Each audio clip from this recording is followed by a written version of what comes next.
I definitely agree with Bernie Sanders here. We shouldn't be giving the Israeli government more money, especially when their prime minister is on trial for like corruption and bribery.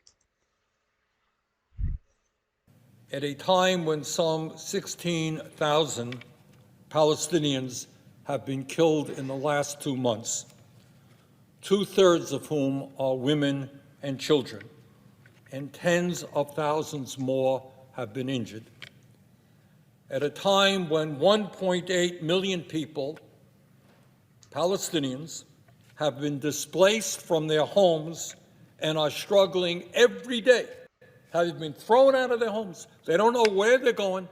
They are struggling to get food and water and medical supplies and fuel just to survive. And I want you to think about what's going on with the children, a lot of children in that country. What is going on psychically, them looking up in the sky, is a bomb going to fall? Where am I spending the night? How do I get food? That's what's going on there right now. Yeah, all those kids are gonna grow up extremely traumatized over everything that has gone on. Millions of and they don't have the like medical equipment and facilities needed to help treat them. Madam President, at a time when over 250 people have been killed in the West Bank, I'm not talking about Gaza, I'm talking about the West Bank, since October 7th, and more than 1,000 Palestinians have been driven off of their land in the West Bank. No, in the midst of all of that, I do not believe we should be appropriating over $10 billion for the right-wing extremist Netanyahu government to continue its current military approach. And yeah, the Israeli government at the moment is a right-wing extremist government. They're basically just fascists at the moment. What the Netanyahu government is doing is immoral, it is in violation of international law, and the United States should not be complicit in those actions. Just today, airstrikes, Israeli airstrikes, hit 2 UN schools housing displaced people. Today, 2 UN schools housing displaced Palestinians.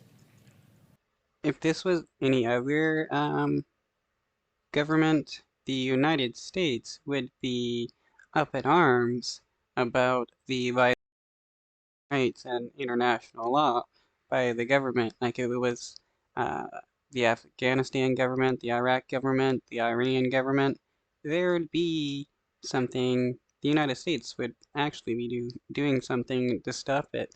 But because it's the Israeli government, it is totally okay for them to attack UN schools.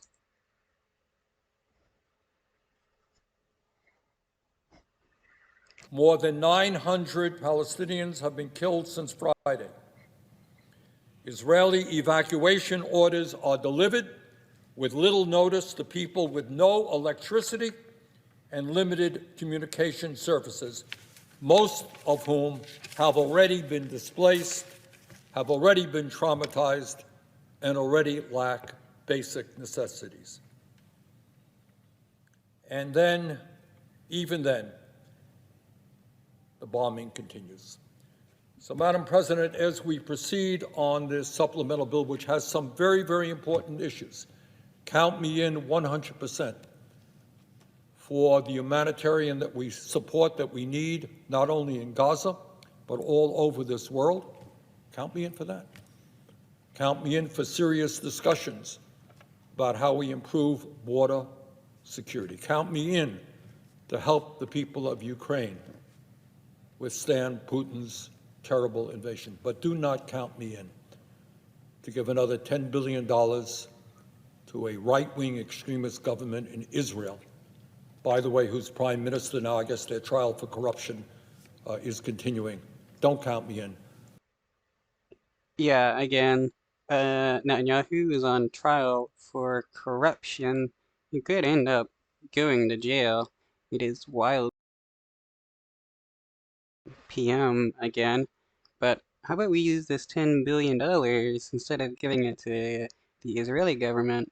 We can cut everybody a check.